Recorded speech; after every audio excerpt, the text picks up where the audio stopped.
Guyane, actualité. Réserve d'acceptation par Somafi Sogwafi.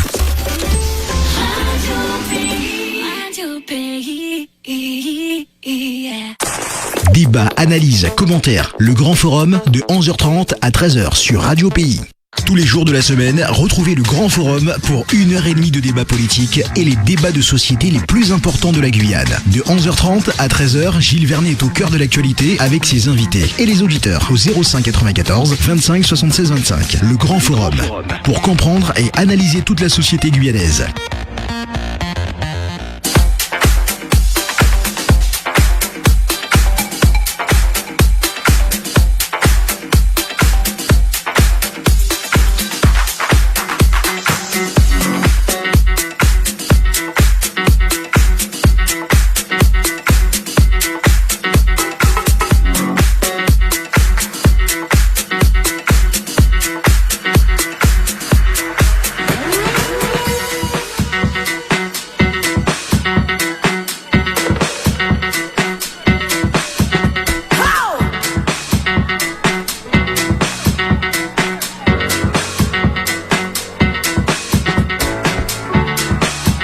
Bonjour à tous, bienvenue sur Radio Pays dans le Grand Forum. Désolé pour ce petit retard, on s'installe. Bon, il y a beaucoup de pubs, c'est ce qui nous permet de vivre ici sur Radio Pays. Mais bon, c'est vrai qu'on a pris un petit peu de retard, on va perdre ces habitudes-là. Ne vous inquiétez pas, on est ensemble jusqu'à 13h et on tient nos promesses. À chaque fois qu'on dit qu'on va faire quelque chose, eh bien on le fait. On dit ce qu'on fait, on fait ce qu'on dit. On tient nos promesses, mais il fallait trouver le bon moment et la bonne personne. L'invité pour ce titre, les stigmates politiques de l'histoire guyanaise. Enfin, on vous propose cette émission-là. On l'a préparée ensemble, mon cher Rudy, et on a trouvé également pour ouvrir cette émission avec nous, parce que comme tu l'as dit en introduction, peut-être avec plusieurs volets, mais on va commencer aujourd'hui. Stigmates politiques de l'histoire guyanaise. Bonjour Rudy. Bonjour Gilles. Ça va bien ? Oui, ça va bien. Bonjour Antoine. Et on salue notre invité Antoine Karam. Merci d'accepter notre invitation pour cette émission. Je le dis déjà parce que je regarde l'heure. On va le faire en plusieurs volets. On va commencer aujourd'hui. Bonjour Antoine Karam, ça va bien ? Bonjour chers amis, merci de m'avoir invité. Avec plaisir, vraiment. Pourquoi cette émission ? Parce que souvent on le dit, on va arrêter de tourner en rond. Et puis il y a des événements qui nous permettent de voir aujourd'hui certains comportements, on va dire, mais pourquoi on est comme ça ? Pourquoi on fait ça ? Et pourquoi toujours la même chose ? Et pourquoi les choses évoluent de cette manière-là ? Eh bien, parce que on a une histoire. On a une histoire, c'est les stigmates politiques de l'histoire guyanaise. Notre histoire politique n'est pas si ancienne que ça, non plus. Rudy, on va en parler. En guise d'introduction, de quoi on parle ? On va parler des marques indélébiles. Un stigmate, c'est ça. Quand on utilise ce mot, il a sa propre définition. Et une marque indélébile qui reste, en tout cas, c'est comme une plaie, qui n'est pas forcément ouverte. Mais en tout cas, il y a une cicatrice et elle se voit de décennie en décennie, de siècle en siècle. C'est pour ça que le mot est très fort. Et puis, on va aussi revenir sur ce qui avait été évoqué. Et puis, la demande de nos auditeurs, c'était quoi ? C'était d'aller plus loin dans ce fameux discours qu'on entend depuis l'année dernière, dans la sphère politique, mais pas que dans la sphère politique, sur la question de la posture. Voilà, on en a encore parlé la semaine dernière. Avoir des personnes, en tout cas, en responsabilité, c'est pas que je dis que c'est au-delà même de la politique, mais qui soient en responsabilité ou en charge de défendre, de porter, de supporter, d'accompagner les besoins fondamentaux, en tout cas de nos populations et de la population guyanaise, que ces personnes-là soient en capacité d'avoir une posture dans des situations d'obstacles, des situations de combat parfois, des postures sérieuses, fortes et tout. Il y a une attente et qui est très marqué, en tout cas depuis, on va dire, 5 ans, au moins 2017, si on prend ce premier marqueur historique. Pour faire court sur cette introduction, parler de l'histoire politique, oui, parce que c'est là que ça cristallise. Nous sommes un pays très jeune politiquement, moins de 2 siècles. Premier élément qu'il faut prendre en compte. La Guyane a une histoire politique extrêmement courte. Nous sommes une jeune région, une jeune nation, un jeune pays en termes politiques. Et donc, Tout commence avec la Troisième République. oui, quasiment, puisqu'on sort de l'abolition, on reviendra sur ces grands Tout à temps-là. l'heure avec Antoine Karam. Avec Antoine Karam, mais pour qu'on comprenne comment justement, finalement, ce qu'on connaît aujourd'hui de l'organisation, pas seulement institutionnelle, mais l'organisation politique, c'est-à-dire comment ça fonctionne entre nous, dans les débats dans le dimanche à la maison, quand on est aussi engagé associativement ou qu'on en est engagé dans des partis politiques, bref, quand on est militant, comment tout ça est héritier d'une histoire. C'est pas venu par la force de personnalité seule. C'est venu parce qu'il s'est passé des choses. Et cette histoire politique, donc, c'est construite au fil du temps, de décennie en décennie, avec des interactions qui ont été tantôt heureuses et malheureusement souvent malheureuses. C'est bien le cas de le dire. Donc voilà un peu, et c'est vraiment sous l'angle de l'histoire qu'on remercie à nouveau Antoine Karam d'être là, parce que il nous faut revenir pour pouvoir comprendre peut-être les difficultés de nos responsables publics, politiques, élus ou pas, les difficultés qu'ils peuvent rencontrer dans le système dans lequel nous vivons. En fait, c'est, Antoine Karam prend la parole, comment la sphère politique s'est construite, en fait, avec les difficultés qu'on peut rencontrer. Antoine Karam, comment introduire cela ? Alors, je vais commencer par remonter le temps. Toute histoire est d'abord politique. Quand on fait de l'économie, c'est parce qu'il y a une orientation politique. Lorsqu'on fait du social, c'est la même chose. Et lorsqu'on essaye de s'intégrer dans une société, c'est parce que le territoire a une histoire. Et avant de rentrer dans cette histoire dite politique, avec tout ce qui s'est passé dans la relation entre la France et la Guyane, on va quand même dire que nous avons une autre propre histoire. Et notre propre histoire, elle est militaire dans le territoire sur lequel nous vivons aujourd'hui. Bien avant le XVIe siècle, il y avait des femmes et des hommes qui vivaient sur le plateau des Guyanes. 1 700 000 km², et ce sont les colonisateurs qui ont saucissonné cet immense territoire pour en faire aujourd'hui une partie du Venezuela, le Guyana, Suriname, la Guyane dite française et l'État d'Amapá avec le Brésil. Donc à partir du moment où il y a eu la colonisation et la traite négrière, les rapports ont changé. Dominant-dominé. Ça ne veut pas dire qu'il n'y a pas eu de politique, parce que pour que les esclaves puissent faire ce qu'ils ont fait et aller vers le marronnage, pour qu'on arrive à l'abolition de l'esclavage, parce que contrairement à ce qui est dit et répété, ce n'est pas une volonté purement républicaine et humaniste qui abolit l'esclavage. C'est parce que d'abord, les colons perdaient, les propriétaires perdaient beaucoup. Quand les esclaves ont commencé à se révolter et partir en marronnage. À partir du moment où il fallait trouver une solution pour les ramener et en faire des ouvriers exploités naturellement. Donc à partir de ce moment, tout a évolué. La Deuxième République a aboli l'esclavage, mais les rapports ont été presque les mêmes après. Dans les plantations, on a fait venir des gens désengagés de partout, des pays, des Indes et notamment d'Afrique, mais les conditions n'étaient pas meilleures. Alors la Troisième République, on en arrive. Oui. Troisième République, effectivement, déclare après la France est battue par l'Allemagne. Qui Prusse, Bismarck, une partie de son territoire, notamment qui prend l'Alsace et la Lorraine pendant des années. La République est née 1875 officiellement, cette République, Troisième République prend forme. Et à partir de ce moment, les conseils généraux naissent et sont élus au suffrage universel. On va en parler dans l'émission que Dominique et moi nous consacrons à l'histoire du Conseil général ce mercredi. Et en 1884, les maires sont élus au suffrage universel. Mais ça n'a pas été simple. Et il y a une pensée pour Adélaïde Tablon. Pourquoi ? Eh bien parce que lorsque les gouverneurs, sur ordre colonial, ont voulu reprendre la main sur les communes, et donc il y a eu des révoltes, ce sont les gouverneurs ont décidé dans les communes rurales que c'est eux qui devaient désigner les maires.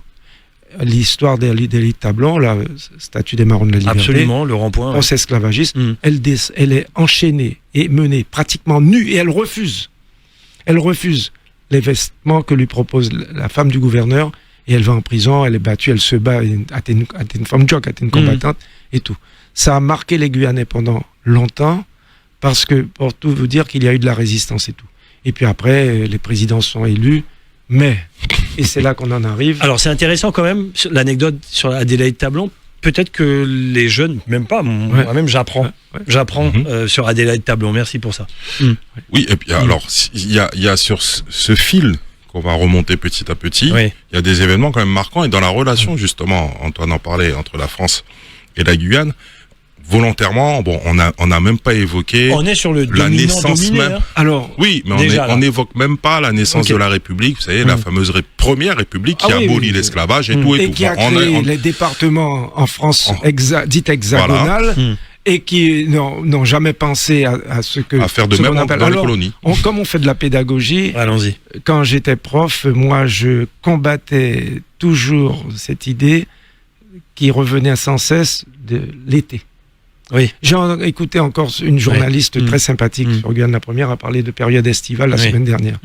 Nous n'avons pas d'été. Il n'y a pas d'été. Nous sommes un pays amazonien, nous avons 2 saisons. Saison sèche et saison des pluies. C'est comme la notion des Outre-mer. Lorsque vous allez à Place des Amandiers, Place Auguste Sorte et que vous regardez la mer, l'Outre-mer c'est de l'autre côté. Hein. Exact.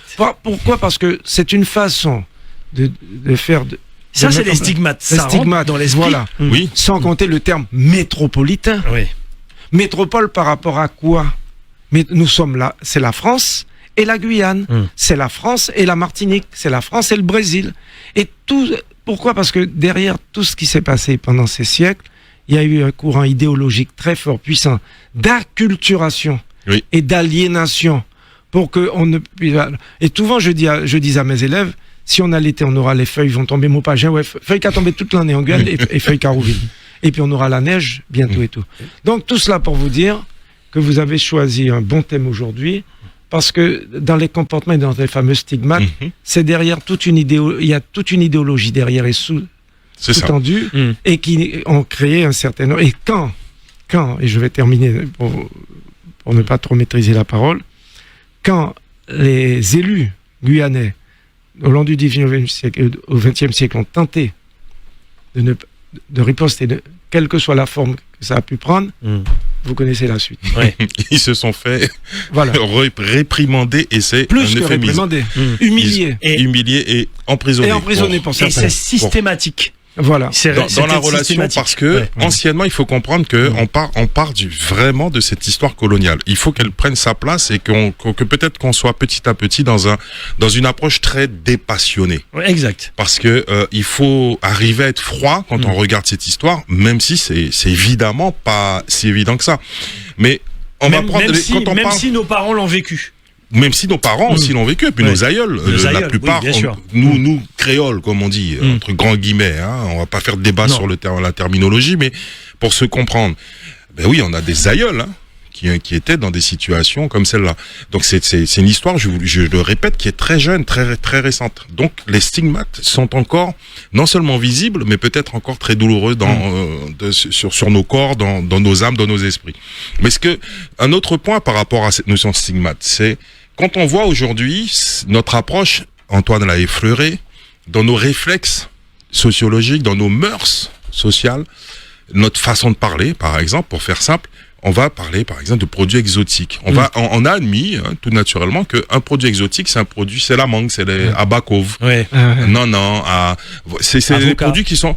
Alors que, quand on prend le terme français, dans son étymologie, son sens véritable, exotisme, eh bien, théoriquement, c'est la fraise qui est un produit exotique. D'accord ?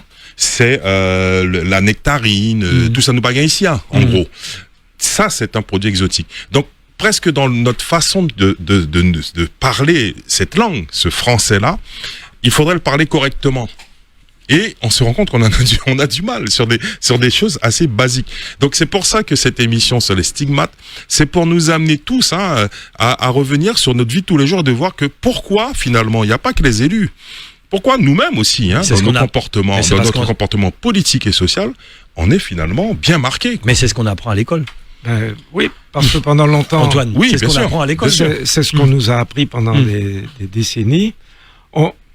J'étais en mesure, moi, adolescent, enfant, au lycée, au collège aujourd'hui, classe de 5e, de vous décrire avec précision la bataille de Roncevray quand Roland a pris de corps. Comme si tu y étais. Comme si j'y étais. Ouais. Mon ami Serge Nilam, que vous connaissez, le père de Jean Bernard, qui était receveur des douanes pendant longtemps, vous pouvez vous décrire avec force et détail la bataille de Marignan.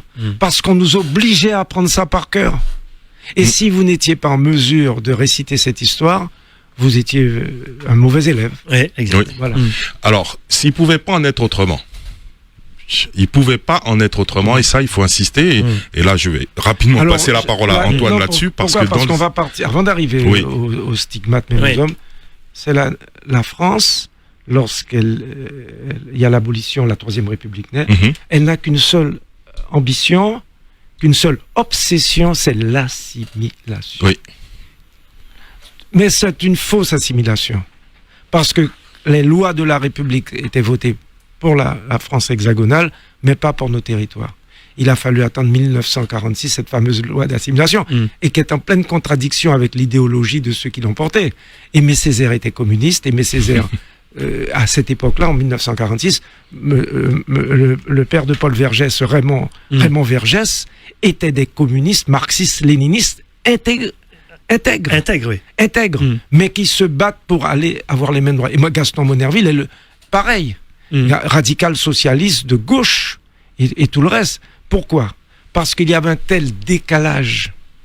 Je ne parle même pas de la création du territoire de Linini. Oui. 1930-1969, avec la complicité d'un certain nombre d'ethnologues qui disent que si on ne met pas en place ce territoire de Linini, si on ouvre le territoire aux autres Guyanais et tout, c'est la disparition, c'est l'éradication des peuples autochtones, alors que l'article 169 de l'OIT prévoit depuis longtemps à l'ONU que ces autochtones puissent pouvoir bénéficier des mêmes droits. Or, ils n'avaient pas de droits à l'époque. La nationalité française, ils n'avaient pas obtenu. C'est des apatrides. Ils n'avaient pas le service militaire, et tout ce qui était donné à une partie des habitants du littoral ne l'était pas donné. Je ne parle même pas des peuples bushinengués, c'est encore une autre histoire. Donc l'assimilation va jouer un rôle destructeur, déstructurant sur le peuple guyanais, dans toute un peuple pluriel, pour pouvoir nous opposer pendant longtemps. Mais écoutez, j'ai une question, puisque tu parlais d'Aimé Césaire. Est-ce que c'était le cas, juste pour faire une comparaison là, à ce moment-là, en Guadeloupe et en Martinique? Pareil. Mais c'est bien la même chose. Très bien. Et pourtant, le Parti communiste martiniquais, le Parti communiste guadeloupéen est implanté au moment où il y a à la période de 1936 du Front populaire. Et même avant, le Parti communiste guadeloupéen... Sur les stigmates politiques de l'histoire, on a la même histoire. Ah oui, le Parti communiste. Dans la relation à la France, c'est la même. Dans la relation à la France, c'était pareil. Très bien. Et pourtant, les communistes étaient très implantés, puisqu'il y avait des ouvriers dans la canne, notamment en Martinique et en Guadeloupe. Les combats étaient les mêmes. Et encore plus fort chez eux, puisqu'ils avaient une autre organisation sociale que nous n'avions pas. Je voulais juste faire globalement, D'accord. 1930, c'est le Parti communiste, le premier parti politique en France. Donc, et pour aller vraiment ancrer encore les choses sur le fonctionnement, par exemple, et partageons ça aussi, de l'organisation administrative et politique de l'époque.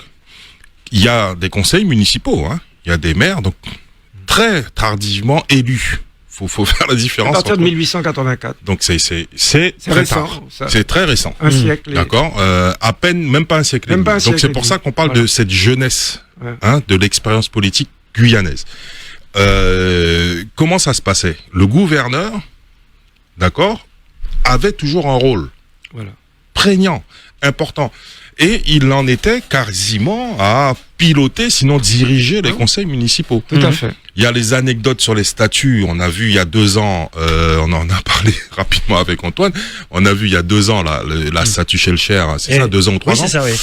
Cette statue-là, elle est érigée parce que votée au conseil municipal de Cayenne par des élus locaux. Avant de donner la parole à Antoine Karam, j'ai bien compris. Manipulé, on s'est compris. J'ai bien compris. Alors, avant de donner, là où c'est intéressant, parce qu'on parle de nouvelle génération également en politique, certains auraient pu garder des stigmates, d'autres en un autre état d'esprit, nouvelle génération, nouveaux élus. On va pouvoir en parler, peut-être pas aujourd'hui, mais peut-être dans un deuxième volet.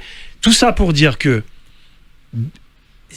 c'est pour ça que je disais souvent, bien connaître son histoire politique pour dire attention au contexte de l'époque. Quelle politique qui pouvait faire une révolution à l'époque avec tout ce système que le gouvernement français a mis en place. Changement radical pour nous, les premiers élus de cette Troisième République. Alors, oui, c'était pas facile. Non, oui, il n'y a pas eu de révolution. J'en profite pour saluer Lorraine Sardet qui nous écoute depuis la Martinique, D'accord. fidèle sur Facebook. Salut Lorraine. Il n'y a pas eu de révolution, mais on a des dates. Il y a eu des émeutes, il y a eu quand même des soulèvements populaires, il y a eu des choses qui se sont passées. Il ne faut pas non plus penser que tout le monde a accepté tout. Non, j'ai pas dit Sauf ça, que, mais tu as c'était raison. pas facile à l'époque de ben oui, faire parce cette que révolution. Le système, il a juste évolué, mais la relation elle-même, c'est toujours resté une relation de dominant à dominant, comme on disait tout à l'heure. Ça veut dire que le dominant a mis en place tout ce qu'il lui fallait pour systématiatiquement se conforter en tant que dominant et faire comprendre aux dominés que, attention, il y a des limites à ne pas dépasser. Et dans la fonction politique, c'était pareil. L'élu du conseil municipal de Cayenne, il n'avait pas les mêmes prérogatives, les mêmes marges de manœuvre qu'un élu en Moselle. C'est pas du tout la même histoire. Il y a une rivalité aussi qui Antoine. naît à l'abolition de l'esclavage entre les créoles et les blancs, les blancs européens.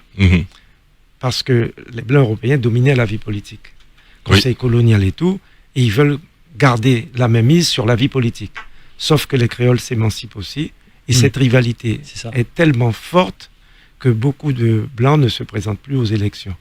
Après 1902, C'est vrai. sont les blancs et les Martiniquais qui arrivent et qui créent encore cette querelle de clochers, après la montagne Pelée. Si on était d'origine martiniquaise, eh bien tous les créoles guyanais se mobilisaient pour battre le candidat aux élections et tout. Mais ça arrangeait le Divisé gouverneur. pour mieux régner. Voilà, c'était déjà cette manière de diviser, comme tu le dis, pour mieux régner. Et puis émerge quand même, en début du XXe siècle, un blanc.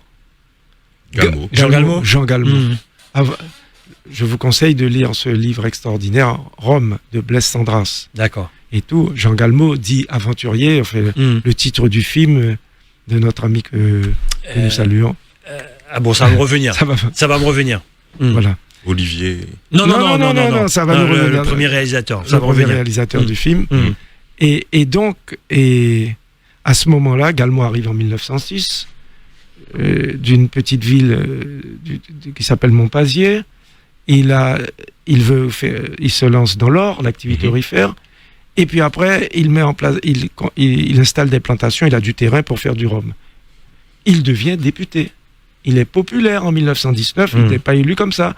Il est en grande partie élu par les créoles. Jean Galmo l'aventurier. Alain Maline, voilà. Continue.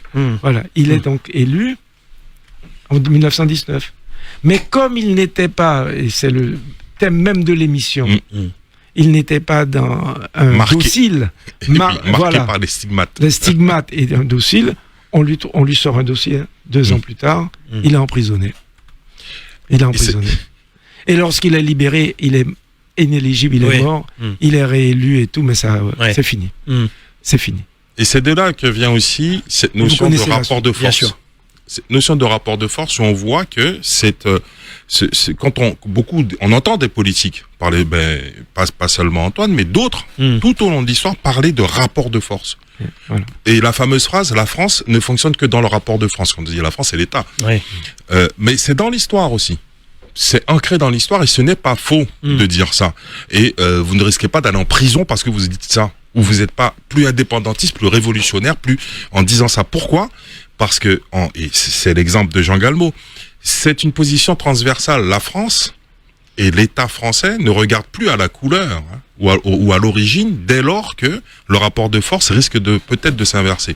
Avoir un élu à l'époque, qu'il fût créole, blanc ou je ne sais quoi d'autre, mais avec cette popularité-là, capable de faire vaciller un certain nombre d'équilibres, je vais pas m'étendre là-dessus, voilà, un certain nombre d'avantageux ou d'avantagés, bien à un moment donné, il faut lui régler son compte. C'est un peu pour faire simple et trivialement dit. Et donc, dans cette histoire et ces marques qui restent, eh bien, il y a petit à petit des élus qui, dans un coin de leur tête, ont toujours ce choix à faire. Est-ce que je vais dans ce rapport de force ? Comment j'y vais dans ce rapport de force ? Parce que quand on est candidat, mais quand on est élu, on commence à comprendre les choses. Comment on va dans ce rapport de force ? En fait, aucun élu au départ ne souhaite rentrer dans un rapport de force. Il souhaite avoir de la considération. lorsqu'il est élu par le suffrage universel de façon démocratique, il cherche en l'État colonial et après départ l'État que vous connaissez aujourd'hui, républicain, un partenaire. Sauf que vous êtes partenaire seulement lorsque les intérêts de l'État ne sont pas en danger de leur point de vue. J'allais poser cette question en fait. Mais si vous commencez à mettre en doute la relation, le virage se fait à 180 degrés. Et quels que soient les gouvernements, quels que soient les gouvernements, je l'ai vécu en 2000, moi, avec le gouvernement socialiste sur la question de l'évolution institutionnelle et ou statutaire. Et quel que soit l'élu. Quel que soit l'élu.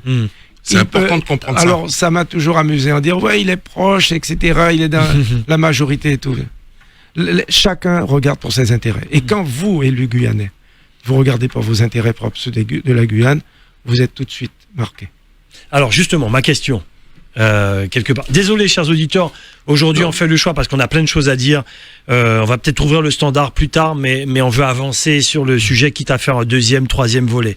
Moi, ma question, c'est, on le voit, l'histoire nous l'a montré, chacun sa génération. De ma génération, ce que j'ai vu, ce que je vois, Antoine, à chaque fois qu'un élu, quel que soit, un maire, un député, un sénateur, quel que soit, on fait avancer quelque chose, tu l'as dit toi-même, pour son territoire, et qui met en danger peut-être une vision que ne voudrait pas le gouvernement, l'élu est systématiquement embêté, je suis gentil, si ce n'est emprisonné. Ça fait peur ça pourrait faire peur à une nouvelle génération d'élus qui arriverait aujourd'hui, qui voudrait faire de la politique, etc., en disant je veux rester tranquille avec l'État, avec le gouvernement, sauf si on a une nouvelle race d'élus, et là je dis bien une nouvelle race d'élus qui dit j'y vais quand même, j'y vais pour mon territoire. Je te regarde aussi, Rudy. Oui, parce que ça rejoint un peu les débats que nous avons eu sur la posture. Exact. On en aura tout le temps. D'où ça vient, cette idée de posture.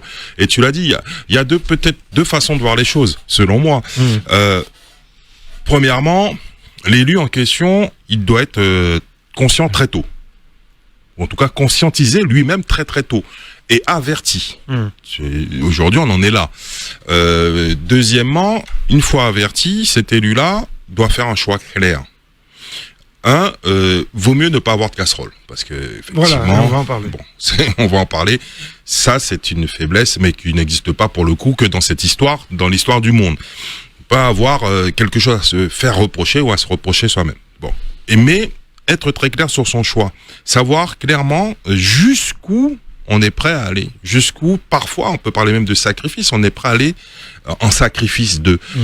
Parce que dans cette relation et ce rapport de force, souvent, eh bien la question s'impose. Et si vous n'avez pas la réponse, une fois que vous êtes élu, moi je parle sous le couvert de cette expérience que j'ai eue avec beaucoup d'élus, Antoine en est témoin aussi, j'en ai connu beaucoup, j'ai travaillé avec pas mal d'élus. Cette question-là, si elle n'est pas tranchée, c'est compliqué. Ça devient compliqué, tu as raison. En termes de posture, on peut trouver quelqu'un qui démarre très fort au début et puis qui, petit à petit, à la fin de son mandat, va se ranger. Par exemple. Antoine. Alors, pour conforter les propos de Rudy, on est tous fichés. Et depuis le 19e siècle, les gouverneurs avaient des fiches sur tous les maires et sur tous les... Alors, aujourd'hui, ça s'appelle renseignements territoriaux. Ça s'appelait les renseignements... Généraux. Ouais. Et à côté des renseignements généraux, quand l'affaire prenait une ampleur internationale, DGSI, la DST. DST, ouais. Surtout durant la période de la guerre d'Algérie, pour savoir, et il y a beaucoup de fonctionnaires guyanais qui ont dû supporter cette situation et tout. Je vais vous donner une information. Lorsque j'ai été élu en mars 92, j'avais une amie qui était au secrétariat particulier du directeur des services fiscaux. Elle m'appelle Antoine. Le directeur vient de me demander de me sortir ta situation fiscale. J'ai été élu un dimanche. Le lendemain matin, mon dossier fiscal était déjà sur la table pour voir si je n'avais pas. Et tu l'as dit, casserole. Une casserole. Voilà. Donc, pour tout vous dire, et aujourd'hui encore, plus que jamais, tous les élus, quels qu'ils soient, sont sous surveillance. Qu'ils le sachent. Pour ceux qui ne le savent pas. Voilà. Ça, c'est important. Lorsqu'on parle de stigmate, je rappelle pour ceux qui prennent l'émission en cours, que ce soit sur le Facebook Live ou nos auditeurs également, lorsqu'on parle de stigmate politique de l'histoire guyanaise, c'était aussi pour dire comment, et là on est parti de ce fameux dîner chez Emmanuel Macron, le président de la République, entre eux, et là on va se parler franchement, celui qui veut faire avancer, qui travaille, et qui n'est pas impressionné par le président de la République, et celui qui, très sincèrement, peut être flatté d'être invité à l'Élysée et chez le président de la République. Les deux se valent, messieurs, qu'en pensez-vous? Antoine, franchement, les deux se valent. Alors, si on est franc, on est jeune élu, on est etc., on est invité à l'Élysée chez le président de la République, on parle bien de stigmate là. Et là, on se dit, bon, ben quand même... Le lien intéressant parce que du coup, tu sais, c'est comme on parlait d'exotisme, la manière dont on comprend le français, dont on le parle nous, par exemple, dans notre position de colonisé ou d'ancien colonisé ou d'héritier de la colonisation. Tu vois, c'est ça, c'est un vrai sujet parce qu'en fait, tout dépend, hein, finalement, c'est très personnel, tout dépend de la personne. Et encore une fois, de comment elle a tranché sa question quand elle s'est présentée, qu'elle s'est fait élire. Pourquoi faire et jusqu'où suis-je prêt à aller? Cette question est fondamentale, tellement fondamentale que quand elle va se retrouver devant ce genre de manifestation qui arrive, c'est être en capacité, malgré tout, d'analyser une situation qui arrive comme ça, une invitation, le pourquoi du comment et tout, sachant que nous sommes à un tel niveau où se pratique la politique, qu'elle se pratique de manière très calculée. Surtout au niveau du président de la République. Il ne fera pas quelque chose qui n'est pas pensé, qui n'est pas sous-pesé, qui, voilà, c'est pas que lui qui réfléchit, il a un cabinet, il y a toute une organisation, c'est l'État, c'est la puissance d'État, ça s'appelle. Donc c'est pas une invitation pour faire plaisir, ça n'existe pas cette notion-là. Bon, du coup, il faut être en capacité en tant qu'élu ou jeune élu, hein, d'intégrer que je rentre dans un monde, là, attention, même ce que je vais dire, la manière dont je vais dire oui, je vais dire non, c'est pas n'importe comment, il faut que ça soit pensé, sous-pesé, pareil. Deuxième élément, et je termine là-dessus, c'est que, tu vois, quand on parlait de posture et de stigmate, on a effleuré le sujet, on y reviendra certainement avec Antoine, parlait d'assimilation. Il y a eu deux grands courants tout au long du XXe siècle. Je parle sous le couvert d'Antoine Karam, historien. Deux grands courants dans notre jeune histoire politique. L'assimilationnisme et l'autonomie. Bon, donc c'est très ancien ça, l'autonomie. L'assimilationnisme, comme Antoine le disait tout à l'heure, avait un vrai fondement, avait un vrai but. L'idée de ceux qui visaient l'assimilation vis-à-vis de la France, c'était pour réparer des injustices. Ils étaient remplis de cette quête. Attention, hein, ils étaient vraiment à fond dans ça. Être libre pour eux, d'accord, c'était devenir français, hein, citoyen français à part entière. À part entière, c'est-à-dire acculturé presque. Hein, mais c'était vraiment la voie. Donc il y a eu ce grand courant politique et puis l'autre en face, hein, ils se sont fait face et jusqu'à aujourd'hui peut-être de l'autonomie. C'est-à-dire bon ben voilà, nous sommes à la recherche de plus de responsabilités, ce qui se défend encore aujourd'hui. Donc où se situent les élus qui se sont vus confrontés à cette invitation aujourd'hui d'Emmanuel Macron? Dans quel courant ou grand courant de pensée? Quelles influences en tout cas? Voilà, c'est là comme ça qu'on pourrait répondre. Tu vois, Antoine Karam. Et puis excuse-moi Rudy, quand tu parles d'autonomie et de volonté et d'assimilation également, peut-être que on n'est pas sur un pied d'égalité entre tous les territoires. Martinique, Guadeloupe, Guyane, oui, peut-être pas forcément la Réunion. Ça c'est une autre histoire encore. Oui, c'est je veux pas mélanger le débat aujourd'hui. La Réunion a visé la départementation, fait l'assimilation pour d'autres raisons. Ah, pour d'autres raisons. Oui. Parce que il n'avait pas le fait esclavagiste n'est pas lié. Ah, c'est pour ça. Du tout, oui. C'est intéressant d'en parler. Effectivement. Antoine, peut-être on connaît un peu plus là-dessus. Et puis l'amendement Virapoulet en 2003, lorsqu'il y a eu la modification de la Constitution par Chirac, a renforcé ce décalage entre la Réunion et nous. Même si aujourd'hui, la députée... Ah oui, j'ai pas le nom. Pas Huguette. Huguette Bello. La députée Madame oui, enfin, mais qui est députée, excusez-moi, qui est maintenant présidente, a demandé au gouvernement de réintroduire la Réunion dans les pays à décoloniser. Bon, très bien, ça change. Enfin, Enfin, non, pas les pays à décoloniser, soyons précis sur le mot, parce que la France n'est pas dans cet état d'esprit. On s'est compris. Donner une plus large, la différence, terme que je n'aime pas, la notion de différenciation. Très bien. Alors sur la question directe que tu as posée, moi je n'ai pas jugé celles et ceux qui ont fait leur choix. C'est personnel. Dans ce dîner. Non, c'est pas personnel. C'est politique. D'accord. Il y a deux attitudes à avoir.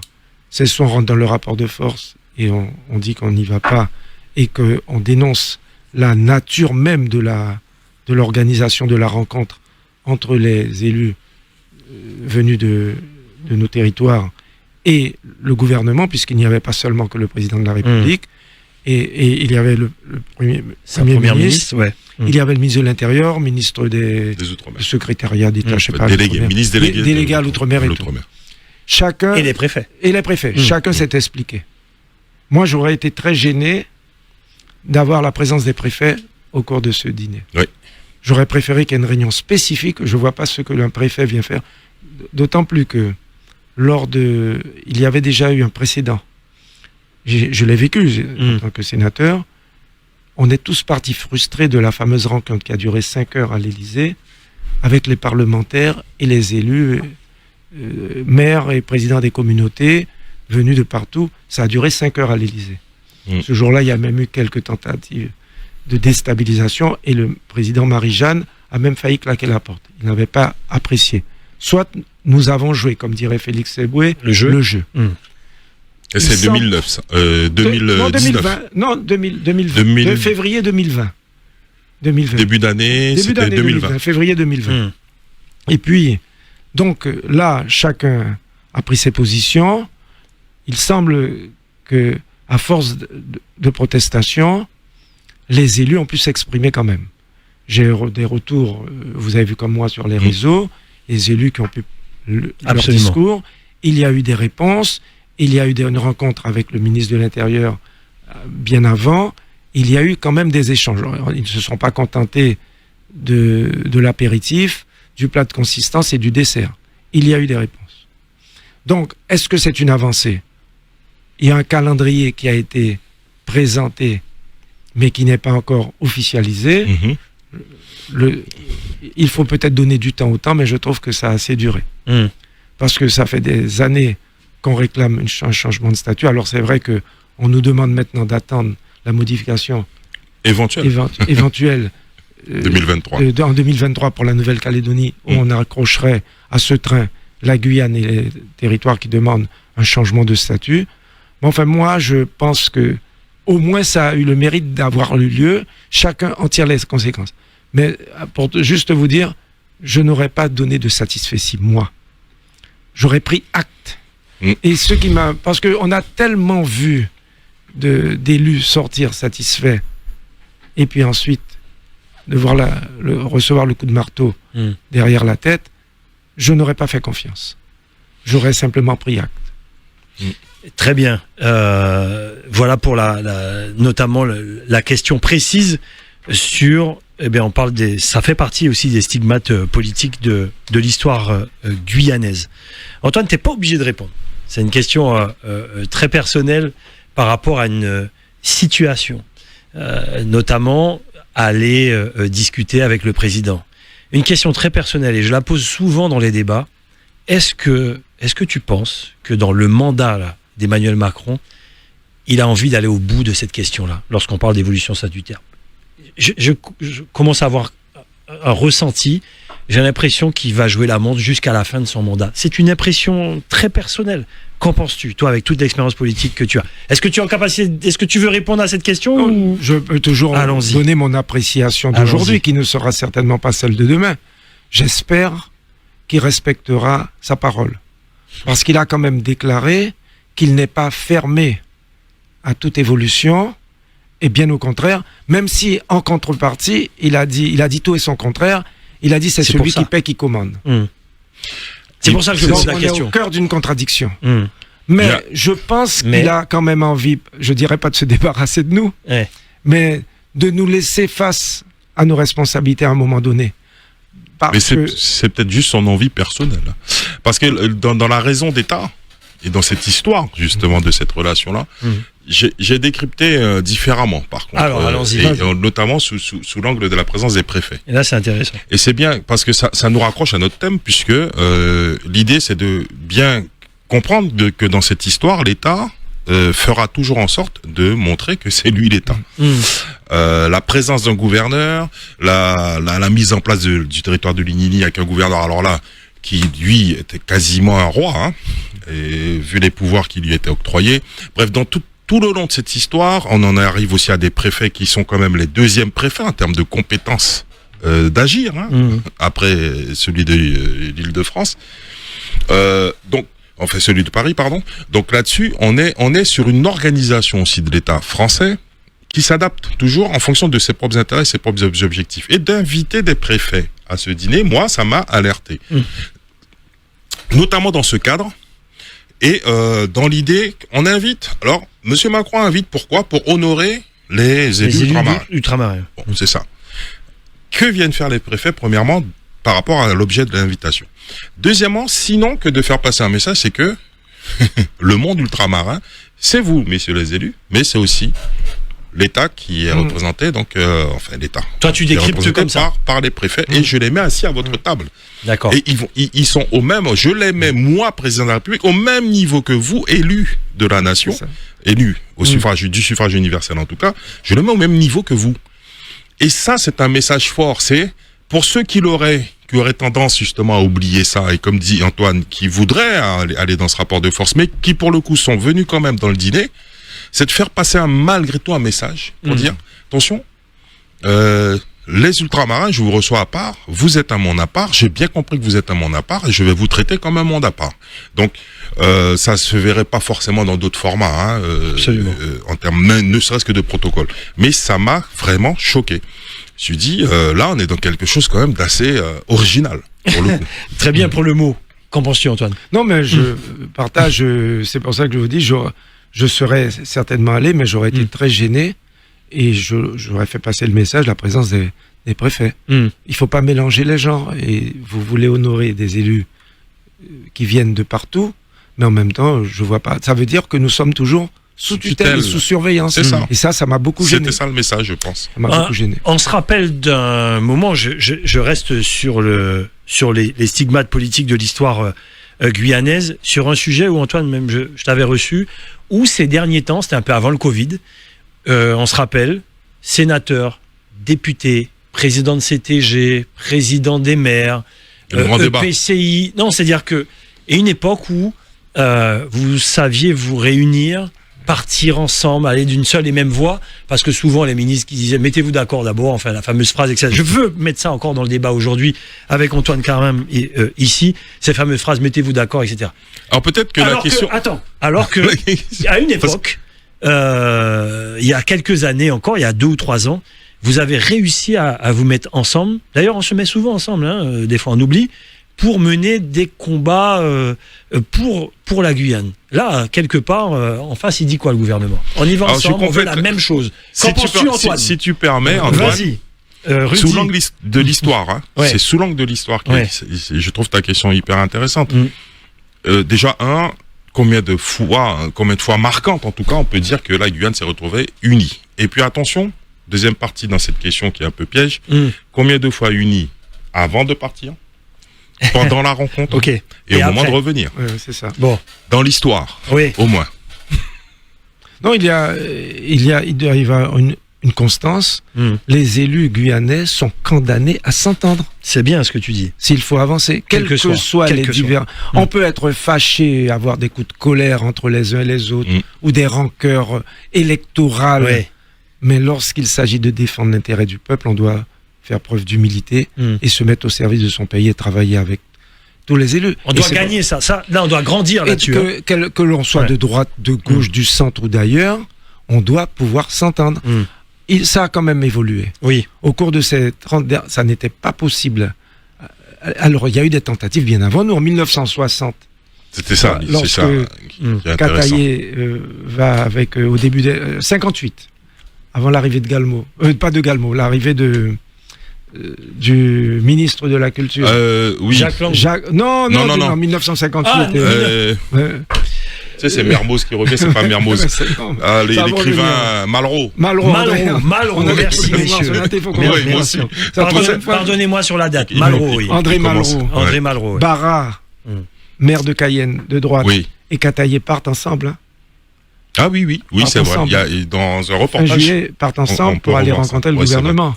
Et Malraux arrive, il divise tout le monde naturellement. Vous connaissez l'histoire, la relation entre Malraux et Cataillé qui a été reprise dans le livre d'André Malraux, Les Anti-Mémoires. Mais les élus guyanais ont su s'entendre en 1960 aussi, de la droite à la gauche. Il y avait des accords.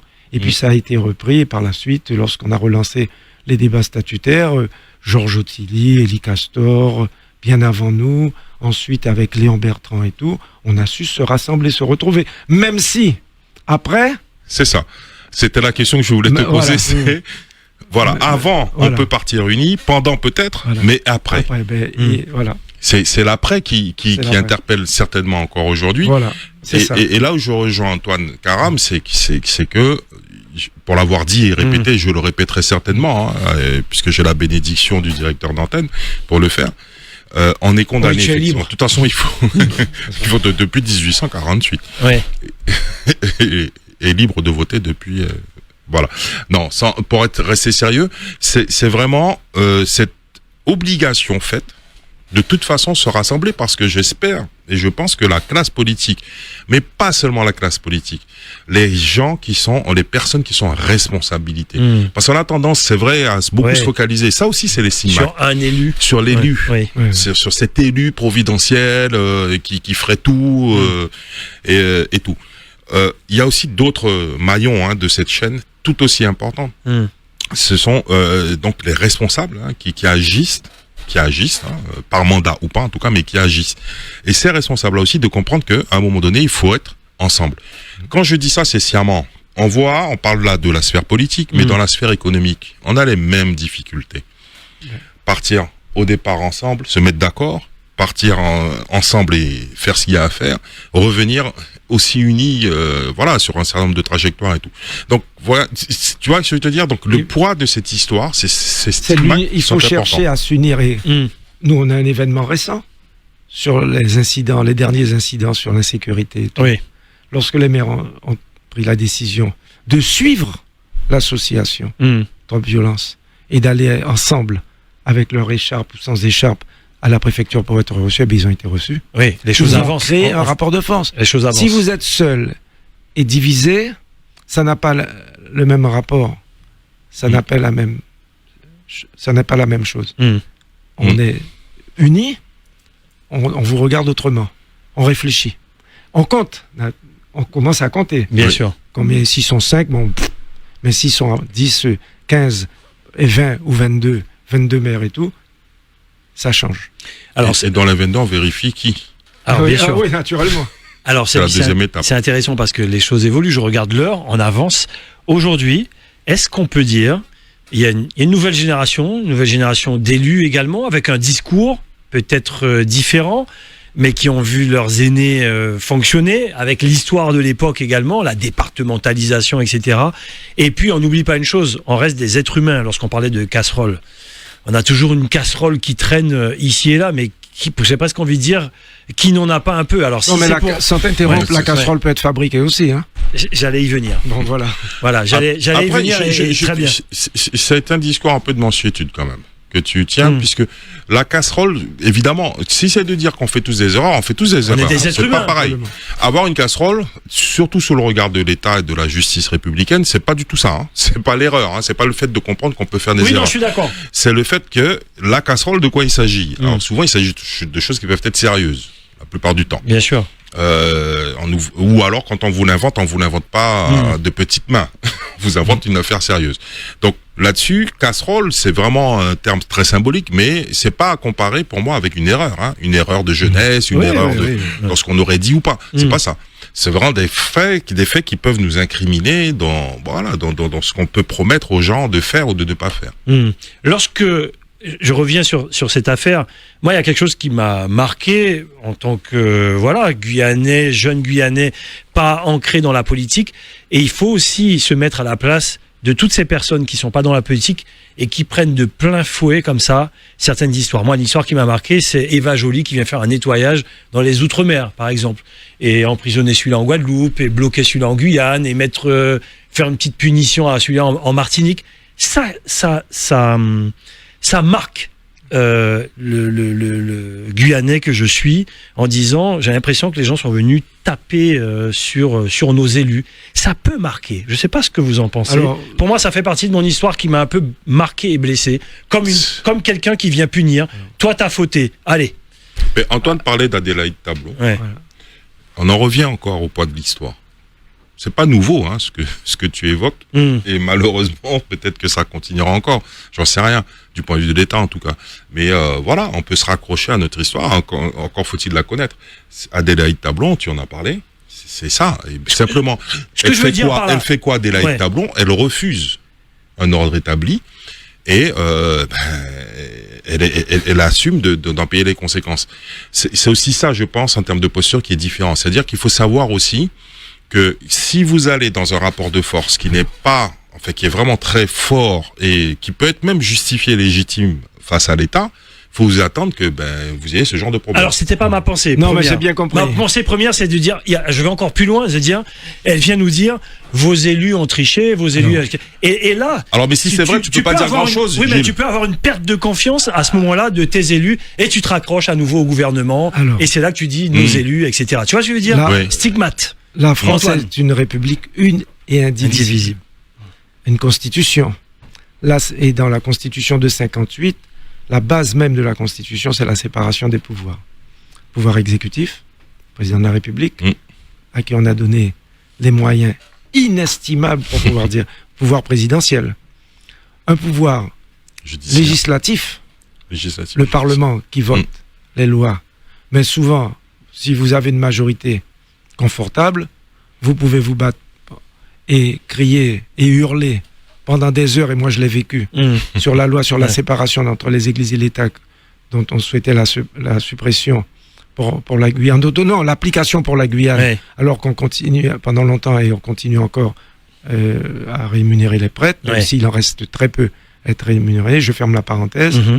Eh bien, à partir de ce Parlement, il est souvent un Parlement croupion, au service d'une majorité très large dans le système de la Ve République. Et on le voit tous les jours. Et puis, le troisième pouvoir, le pouvoir législatif. Le pouvoir judiciaire, excusez-moi. Le pouvoir judiciaire. Mais on a parfois le sentiment, on peut se tromper, que dans nos pays, dans nos territoires, il y a souvent une collusion entre le premier pouvoir et le troisième pouvoir. Alors, c'est vrai qu'on me dit les juges sont complètement indépendants. Je respecte ce que l'on dit, mais tu as nommé justement cette juge Eva Joly ou Madame Boisette. On a vu ce qui s'est passé pour ces magistrats qui aujourd'hui ont laissé dans la douleur et dans la peine un certain nombre de personnes. Et je reviendrai sur Élie Castor. Élie Castor a été jeté en prison d'abord pour une question d'emploi fictif. Et ensuite, on a découvert l'affaire Pacari. Faux usage de faux et tout le reste. Il est parti en France, emprisonné. Il est sorti de prison. Il a bénéficié d'un non-lieu lorsqu'il est mort. Bénéficié d'un non-lieu. Brisé. Je pourrais parler d'autres élus qui ont été envoyés en prison et qui ont bénéficié de non-lieu et qui ont été complètement absous. Complètement. Alors c'est pour vous dire, alors je ne veux pas dire que les juges ont agi sur ordre du pouvoir étatique. Je ne me permettrai pas d'aller jusque-là. Mais vous êtes obligé un citoyen lambda que tu es, se pose des questions. Absolument. Voilà. D'où nos élus aujourd'hui, les politiques aujourd'hui, et comme tu disais, il n'y a pas que les élus, aujourd'hui, comment les choses ont évolué, Rudy, toi qui as vu ça aussi, Antoine Karam, est-ce que, à vos yeux, les choses ont bougé, les choses ont évolué, le discours a changé, la donne a changé? Qu'est-ce qui a changé en vérité? Est-ce que les choses ont changé vraiment? Oui. Malgré tout. Oui, parce que heureusement, il n'y a que le changement qui ne change pas. Donc, partant de ce principe, heureusement, la classe politique. Il y a que le changement qui change pas. Qui a dit ça? Alors moi, c'est un héritage de mon père. Élie Stephenson. Allons-y. Stephenson, pour le citer. Mmh. Non, de génération en génération, la classe politique se renouvelle. Ça peut prendre du temps, mais ça se fait comme partout et en Guyane aussi. Ensuite, il y a les événements du coup qui deviennent historiques aussi. Le dernier en date, tout le monde en reparlera encore longtemps, c'est 2017. Donc il y a des événements comme ça qui viennent secouer l'ensemble du système et qui viennent changer les modalités globales soit d'aller en politique, soit de porter des projets politiques, soit d'avoir une vision politique, tout ça. C'est cette histoire courante qui vient influencer cette évolution. Donc on a des élus qui sont dans l'air du temps. Tout simplement, ils sont dans l'air du temps. On a des élus qui sont capables aujourd'hui de changer progressivement leur manière de parler, leur manière de communiquer avec la population. Alors, il faut dire aussi Antoine, que changement. Il y a une évolution. Oui. Ne serait-ce que La population, la pensée. Non, et puis il est beaucoup plus facile de communiquer. Oui, c'est aujourd'hui. Vous avez Facebook, Instagram, WhatsApp, vous tweetez. Même le président de la République a tweeté toute Mais il fait des Facebook Live. Alors qu'avant, il est sur TikTok. Il fallait aller dans les cours des écoles, il fallait aller dans les quartiers pour pouvoir expliquer votre politique.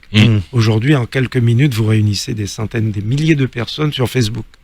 Donc, il y a une évolution qui est tout à l'honneur de celles et ceux qui sont en responsabilité aujourd'hui. Ça leur permet de communiquer plus facilement. Même si à l'époque de Justin Cataillé, il traversait toute la Guyane avec sa avec sa Citroën pour pouvoir aller informer la population. Donc il faut tenir compte de l'évolution et vous jouez un rôle essentiel. Médias. Puisque les médias sont aujourd'hui à l'affût, sont sur le terrain, sont dans un état de vigilance tel qu'aucune information ne peut être évacuée.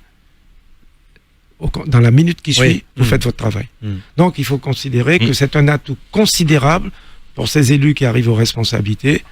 Vous retransmettez en direct les séances plénières, les assemblées plénières. Les gens savent qui travaille, qu'est-ce qu'on fait, qu'est-ce qu'on y fait. Et voilà. Donc il y a une évolution extraordinaire et on ne peut que s'en réjouir. Il faudra continuer. Tous les élus doivent informer leur population. Moi, quand j'étais conseiller général du canton la cité Zéphyr, tous les mois, je me faisais engueuler par les gens. Venez pas ramasser les poubelles, le panneau de basket est cassé bon, tout le reste. Mais il est cassé tous les 6 mois de toute façon. Mais aujourd'hui, j'aurais eu plus de moyens pour pouvoir communiquer. J'ai recherché aujourd'hui sur tous mes travaux au niveau du Sénat. J'appuie touche, je marque Antoine Karam Sénat, j'ai toutes les informations sur YouTube, vous retrouvez tout. Bien sûr. Ce qui n'était pas le cas à l'époque des élus des années 60 jusqu'aux années 90-2000. La révolution de la communication a commencé à la fin des années 90. Exact. Oui, mais même aux années 2000, parce que je démarre, je l'ai déjà raconté cette histoire avec ce monsieur à côté de moi qui vient me chercher, qui m'emmène en politique, et je fais du marketing à l'époque, du marketing politique. Bon, c'est ce qu'on appelle ça comme ça maintenant. Mais c'est 2004, il n'y avait pas tous ces moyens-là. Après, attention, cette évolution-là ne veut pas du tout dire que nous sommes guéris des travers ou que nous soyons débarrassés de ces fameux stigmates, parce qu'on voit bien, il y a de la surcommunication chez certains élus, c'est du vent. C'est-à-dire que vous avez des élus, je ne vais pas en nommer, bien sûr. Mais on va dire que c'est mon œil. Il y a beaucoup d'élus qui communiquent, qui surcommuniquent, et quand vous regardez, ils racontent rien. C'est vide, c'est creux, il y a rien. Voilà, ça s'appelle de la présence. Ils font de la présence. Maintenant, ça peut suffire pour certains. Ça peut suffire, et en tout cas, ça a suffi. Malgré tout, il y en a qui se font réélire comme ça. Cela étant, c'est pas non plus gage donc d'une évolution dans l'approche qu'on a essayé d'aborder aujourd'hui, des marques restants de cette histoire politique. Puisque on a encore, j'entends encore des élus, mais au moins on comprend pourquoi. Ils vont vous dire cet été, on va présenter des projets où on va rencontrer, on aura des rencontres cet été. Alors, ou je ne sais pas encore quelle autre expression. Alors sur le débat métropole, par exemple, voilà un terme, tu l'as abordé tout à l'heure. Théoriquement, tout nous indique qu'on n'a plus à utiliser le mot de métropole. D'ailleurs, ça fait encore débat. Moi, je suis de ceux qui, dans ma provocation, qui m'est encore permise à l'antenne, je fais exprès sciemment d'utiliser le mot métropole. Mais c'est un choix, comme je l'ai déjà eu l'occasion d'expliquer. C'est un choix personnel. parce que je veux marquer quelque chose, une idée particulière quand j'utilise le mot métropole. Maintenant, c'est vrai que ça fait aussi, ça relève des stigmates de cette histoire. C'est-à-dire que ça nous laisse encore marquer dans cette relation coloniale que beaucoup estiment encore perdurer. Et là encore, dans quelle mesure ça a évolué dans la tête de certains jeunes élus, on le verra à l'expérience aussi. Mais voilà, cette évolution, tout ça pour dire que quand la société évolue, ça ne veut pas dire que les élus eux-mêmes ou les personnes évoluent au même rythme, ou en tout cas que certains problèmes disparaissent, comme par enchantement. Très bien. En guise de conclusion, cette phrase, tu l'as dit la semaine dernière, lorsqu'un jeune président, il a été élu, il avait à peine 40 ans, Emmanuel Macron. Et pas encore 40 ans. Voilà, c'est ce que je dis. Il avait pas encore 40 ans. Se retrouve dans cette dernière réunion de l'association des maires. Je ne sais plus ce que c'était comme réunion. Ou en tout cas, il sait très bien qu'il y a des caméras, il y a des téléphones qui filment. Là, tu parles du grand débat. Et qui dit à nos élus, mes enfants. Non, ça n'était pas l'association des maires, mais c'était la réunion à l'Élysée. Ah oui, la réunion à l'Élysée. Voilà. Un maire de Guyane s'exprimait. Il a trouvé qu'il s'était exprimé trop longtemps. Il lui prend le micro et dit arrêtez les enfants maintenant. Je reprends. Voilà. Bon, voilà. Enfin, quand on parle de stigmate, à un moment donné, cette phrase-là, aujourd'hui, dans les années 2000, je veux dire. Bon. Ouais. Non, ça a fait mal. Cette phrase a fait mal. Il arrive, ça a laissé des traces. Mais pourquoi ça a laissé des traces? C'est parce que c'est pas tant qu'il ait 40 ans, il avait 40 ans à cette époque, certainement, mais c'est pas forcément ça. C'est le fait que c'est le chef de l'État. C'est le chef de l'État qui s'adresse à des élus du suffrage universel sur ce ton-là, avec ces mots-là. C'est ça qui est choquant. De la même manière qu'il a voulu lui incarner l'État et la puissance de l'État en ayant cette posture, eh bien en face aussi, la réaction, ça a été de dire, mais attends, il y a un problème. C'est pas parce qu'il est chef de l'État qu'il peut se permettre ça. C'est ça aussi ça. Très bien, messieurs, regardez l'heure. C'est l'heure des infos d'ici quelques instants. Merci pour cette réunion. Je suis désolé, c'était un choix vraiment de ne pas ouvrir le standard aujourd'hui, parce que je voulais qu'on aille au bout, justement, partir de l'histoire jusqu'à aujourd'hui, souvent on parle de posture, c'est bien comprendre pourquoi les choses ont évolué comme ça et pourquoi on fonctionne comme ça aujourd'hui. Ce rapport de force aussi entre nos élus et le gouvernement et l'État et le président de la République, etc. Je vous donne le mot de la fin. Qu'est-ce que tu as envie de dire avant de nous quitter, mon cher Rudy ? Pour illustrer un exemple très concret, ce midi, je devais manger exotique. Qu'est-ce que tu vas manger en fin de compte ? Une crevette à la maracuja ? Manger qui n'est pas de bon côté. Je vais manger exotique. Non, il faut s'entraîner. Tu vas manger des pâtes et... Oui. Un coq au vin ou un canard à l'orange. Mon gars fait un canard à l'orange. C'est très bon, un canard à l'orange. En guise de conclusion, Antoine Karam, qu'est-ce qu'on peut dire aujourd'hui ? On peut dire qu'il faut continuer à communiquer, à expliquer pour mieux avancer. Mais ce que j'aurais souhaité, c'est le retour des partis politiques. On n'a pas abordé cette question. C'est vrai. Il faudrait qu'à un moment donné, on en parle. Tu en parles souvent, hein ? Ben oui. Ouais. Parce que tout relève de l'idéologie et des choix qui sont déterminants pour l'avenir d'un pays. Et ça ne peut passer que par les partis politiques. Je n'ai jamais cru en l'homme providentiel. Et c'est bien justement parce qu'il y a trop d'hommes providentiels dans la vie politique qu'on en est arrivé là à cette situation-là de dégradation de la vie politique. Très bien, merci. Pour le deuxième volet, on abordera. C'est une belle idée. Ouais, c'est une belle idée puisque l'histoire des partis politiques, Antoine. C'était dans le dernier débat des législatives, entre on y va avec, on y va sans, etc. Merci beaucoup, merci Antoine Karam d'être venu nous parler des stigmates politiques de l'histoire guyanaise. Parler des partis politiques, ça nous plaît. On va vous donner peut-être rendez-vous la semaine prochaine, qui sait, pour parler de ce sujet avec vous. Merci à tous ceux qui nous ont suivis sur notre Facebook Live. Merci à nos auditeurs. La prochaine fois, j'ouvre le standard. Vraiment sur l'aspect des partis politiques. Promis, d'ici quelques instants, le journal avec Arnaud Béhari, le Cirder. À tout à l'heure. Ici Spider-Man pour Néo. Je vois une figurine araignée fluorescente à sauver dans les pieds. Néo pour Spider-Man, ok, je m'en charge. Spider-Man pour Néo. As-tu vu la Outremernews.fr, le site de l'actualité outre-mer, 24 heures sur 24 et 7 jours sur 7. Retrouvez la chaîne Outre-mer News sur YouTube.